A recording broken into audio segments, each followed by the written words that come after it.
السلام علیکم ورحمۃ اللہ وبرکاتہ۔ الحمد للہ وکفی وسلام علی عبادہ الذین اصطفی، اما بعد فقد قال اللہ تبارک وتعالی فی کلامہ المجید والفرقان الحمید، فاعوذ باللہ من الشیطان الرجیم، بسم اللہ الرحمن الرحیم، فاذکرونی اذکرکم واشکروا لی ولا تکفرون۔ وقال اللہ تبارک وتعالی فی مقام آخر، لئن شکرتم لأزیدنکم ولئن کفرتم ان عذابی لشدید۔ صدق اللہ المولانا العظیم ونحن علی ذلک لمن الشاہدین والشاکرین والحمد للہ رب العالمین۔ رب اشرح لی صدری ویسر لی امری واحلل عقدۃ من لسانی یفقہوا قولی۔ رب زدنی علما رب زدنی علما رب زدنی علما۔ اللہم صلی علی سیدنا محمد وعلی آل سیدنا محمد وبارک وسلم۔ معزز سامعین کرام، عزیزان گرامی، میرے محترم بزرگوں، پیارے نوجوان ساتھیوں، اللہ رب العالمین نے قرآن پاک کے اندر ہمیں شکر کرنے کا حکم دیا ہے۔ جب بندہ اللہ کا شکر ادا کرتا ہے تو اللہ بے شمار نعمتیں عطا کرتا ہے۔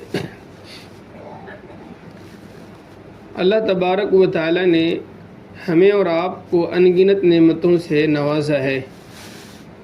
اتنی نعمتیں اللہ نے دی ہے کہ اگر ہم ان نعمتوں کو گننا چاہے، شمار کرنا چاہے، گن نہیں سکتے، شمار نہیں کر سکتے۔ اللہ نے اتنی ساری نعمتیں دی ہے۔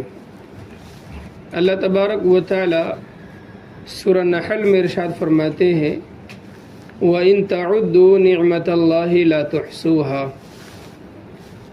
اگر تم اللہ کی نعمتوں کو گننا چاہو، کاؤنٹنگ کرنا چاہو، اللہ کی نعمتوں کو شمار کرنا چاہو، اللہ کی نعمتوں کو گن نہیں سکتے، شمار نہیں کر سکتے ہیں، اللہ نے تمہیں اتنی نعمتیں عطا فرمائی ہے۔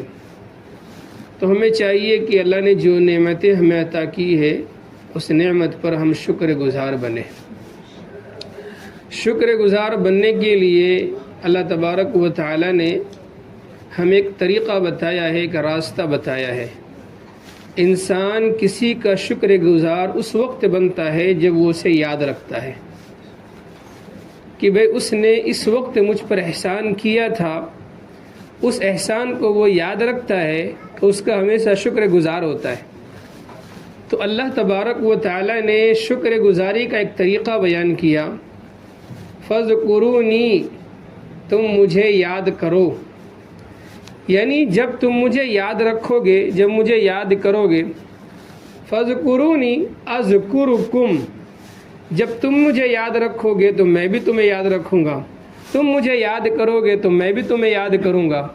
جب تم مجھے یاد رکھو گے اور جب میں تمہیں یاد رکھوں گا تو پھر دوسری نعمت کی طرف اللہ نے اشارہ کیا، وَاشْكُرُوا لِی، میرے بندے تم مجھے یاد رکھو اور شکر گزار بنو، وَلَا تَکْفُرُونَ، ناشکری مت کرنا۔ تو اللہ تبارک و تعالی نے شکر گزاری کا ایک طریقہ بیان کیا کہ مجھے یاد رکھو۔ اور ایک کامن سی بات ہے، ایک انسان خود سوچ سکتا ہے، کسی کو یاد رکھنے کے لیے اس کی نعمت اور اس کے احسان کو یاد رکھنا پڑتا ہے کہ اس نے فلاں وقت میں، فلاں ٹائم میں اس نے مجھ پر یہ احسان کیے، ان نعمتوں سے اس نے نوازا تھا، اس لیے بندہ یاد رکھتا ہے۔ تو اللہ نے بے شمار نعمتیں ہمیں عطا فرمائی ہے، ان نعمتوں کا حق یہ بنتا ہے کہ ہم اللہ کا شکر گزار بنیں۔ میں نے گزشتہ ہفتہ آپ کے سامنے چند ایسے گناہ کا تذکرہ کیا تھا جن گناہوں کی بدولت انسان کو اللہ تبارک و تعالی عبادت سے محروم کر دیتے ہیں۔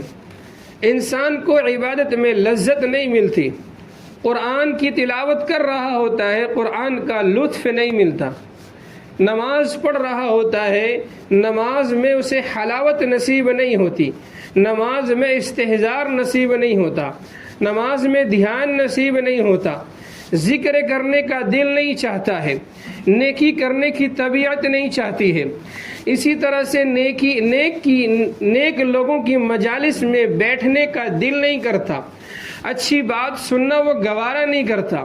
یہ کس وجہ سے ہوتا ہے؟ گناہ کی وجہ سے ہوتا ہے۔ ان گناہوں میں سے میں نے ایک گناہ کا تذکرہ کیا تھا، وہ گناہ ہے بد نظری۔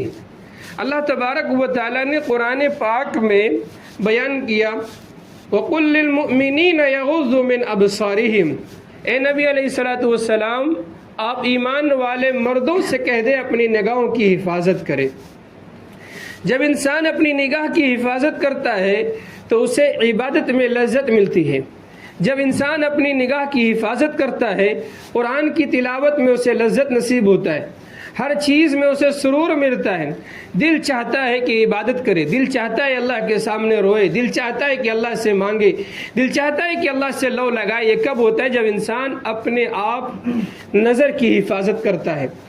اور جو انسان نظر کی حفاظت نہیں کرتا، بد نظری کرتا ہے، بد نظری کرنا ایک گناہ ہے، نظر کو غلط استعمال کرنا ایک گناہ ہے، لیکن ہے تو یہ ایک گناہ، لیکن اس کا نقصان کتنا ہے؟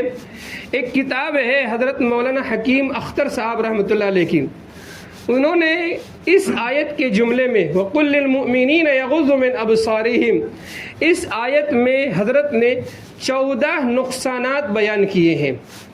ایک گناہ یعنی بد نظری کرنے کا گناہ، اس بد نظری کرنے کے گناہ کے 14 نقصانات بیان کیے ہیں۔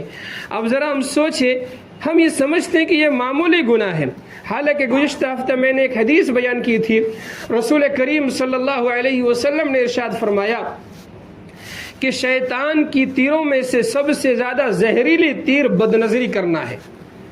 تو سارے گناہ کی شروعات بد نظری سے ہوتی ہے اور اس کی انتہا جا کر زنا پر ختم ہو جاتی ہے۔ اس کی ابتدا بد نظری سے ہوتی ہے اور زنا پر اس کی انتہا ہوتی ہے۔ تو اللہ تبارک و تعالیٰ نے گناہ سے بچنے کے لیے بد نظری کے بارے میں متعلق بیان کیا، اپنی نظر کی حفاظت کرو، اپنی نظر کو محفوظ رکھو۔ جو انسان بد نظری کرتا ہے، بد نظری کا گناہ کرتا ہے، ان آنکھوں سے بے حیائی کرتا ہے، وہ 14 نقصانات اٹھاتے ہیں۔ ان میں سب سے پہلا نقصان یہ ہوتا ہے کہ وہ اللہ کی نظر میں نافرمان بندہ شمار ہوتا ہے۔ کیوں؟ اس لیے کہ اللہ نے حکم دیا ہے وَقُلْ لِلْمُؤْمِنِينَ يَغُضُّوا مِنْ أَبْصَارِهِمْ، اللہ نے حکم دیا ہے اپنی نظر کی حفاظت کرو۔ جب یہ بندہ نظر کی حفاظت نہیں کرتا تو وہ کیا کر رہا ہے؟ اللہ کی نافرمانی کر رہا ہے۔ جب یہ اللہ کی نافرمانی کرنے لگتا ہے تو اللہ تبارک و تعالیٰ کی نظر میں یہ نافرمان شمار ہوتا ہے۔ دوسرا، جب انسان بد نظری کرتا ہے تو دوسری سزا یہ اسے ملتی ہے، دوسرا گناہ اسے یہ ملتا ہے، دوسرا نقصان یہ ہوتا ہے کہ اس کا دل بے چین ہو جاتا ہے، اس کا دل بے چین ہوتا ہے۔ انسان جب بد نظری کرتا ہے، اس بد نظری کی سزا یہ ہوتی ہے کہ انسان کا دل سکون نہیں ملتا۔ آپ کو اگزامپل دیتا، ایک مثال دیتا ہوں۔ آپ راستے میں چلتے ہوئے کسی غیر محرم عورت پر آپ کی نظر پڑ گئی، یہ بد نظری کا گناہ ہو گیا، اس کا پورا نقشہ آپ کے دماغ میں فٹ ہو گیا۔ اب وہ رات کروٹیں بدلے تب بھی ان کا خیال آئے گا، بازار میں رہے تب بھی ان کا خیال آئے گا، گھر میں رہے تب بھی ان کا خیال آئے گا، تلاوت کر رہے ہو تب بھی خیال آئے گا، نماز پڑھ رہے ہو تب بھی خیال آئے گا۔ اس کا مطلب یہ ہے کہ اس کا دل بے چین ہے۔ تو دوسرا نقصان یہ ہوتا ہے بد نظری کا کہ انسان کا دل بے چین ہو جاتا ہے۔ تیسرا نقصان یہ ہوتا ہے کہ اس انسان کا دل مریض ہو جاتا ہے، بیمار ہونا شروع ہو جاتا ہے۔ وہ کوشش کرتا ہے کہ اسے پانے کی، جسے اس نے دیکھا ہے، جس عورت پر اس کی نظر پڑی ہے، اسے وہ پانے کی خواہش کرتا ہے، اور اسے اس کے نہ ملنے کے غم میں دن بدن وہ کڑھتا چلا جاتا ہے اور دوسرے امراض میں مبتلا ہوتا چلا جاتا ہے۔ تیسرا یہ ہے کہ جب انسان بد نظری کرتا ہے، تیسری سزا یہ اسے ملتی ہے کہ اس کا دل مایوس ہو جاتا ہے، اس کا دل ہمیشہ غم زدہ رہتا ہے، وہ ہمیشہ غموں میں گھرا ہوا رہتا ہے، دل پریشان سا رہتا ہے۔ ایک گناہ کی چوتھی سزا یہ ہو، دل کی 3 سزا ہے۔ پہلا یہ ہے کہ دل مرنے لگتا ہے، دوسرا یہ ہے کہ دل بیمار ہو جاتا ہے، تیسرا یہ کہ اس کا دل کمزور ہو جاتا ہے۔ یہ 4 نقصان ہو گئے، ایک اللہ کا نافرمان ہو گیا، دل کو ملا کر یہ 4 نقصان ہو گئے۔ پانچواں نقصان یہ ہوتا ہے کہ وہ اللہ کی نظر میں لعنتی شمار ہوتا ہے۔ حدیث پاک میں اللہ کے نبی علیہ الصلوۃ والسلام نے فرمایا لعن اللہ الناظر والمنظور الیہ، او کما قال النبی صلی اللہ علیہ وسلم، اللہ اس بندے پر لعنت برساتا ہے، اللہ اس بندے پر لعنت بھیجتا ہے جو بدنظری کرتا ہے، اور اس پر بھی اللہ لعنتیں بھیجتا ہے جو بدنظری کے اسباب پیدا کرتا ہے، یعنی جو بدنظری کے ذرائع پیدا کرتا ہے۔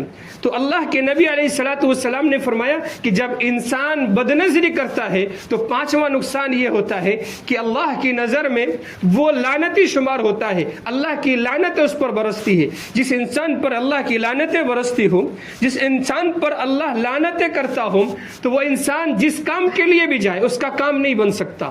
وہ اچھا کام کرے گا تب بھی نقصان ہوگا، وہ برا کام میں اسے نقصان ہوگا ہی ہوگا، وہ تاجر ہوگا تب وہ نقصان اٹھائے گا، وہ مالدار ہوگا تب وہ نقصان اٹھائے گا، وہ عبادت گزار ہوگا تب بھی وہ نقصان اٹھائے گا، کیونکہ اس پر لعنت برس رہی ہے۔ اس لیے ہمیں چاہیے کہ اپنی نظر کی حفاظت کریں۔ یہ 5 نقصان میں نے بیان کیے ہیں، انشاءاللہ آئندہ جمعے کے اندر اور مزید نقصانات بیان کیے جائیں گے۔ اللہ ہمیں اور آپ کو عمل کرنے کی توفیق نصیب فرمائے۔ وآخر دعوانا الحمدللہ۔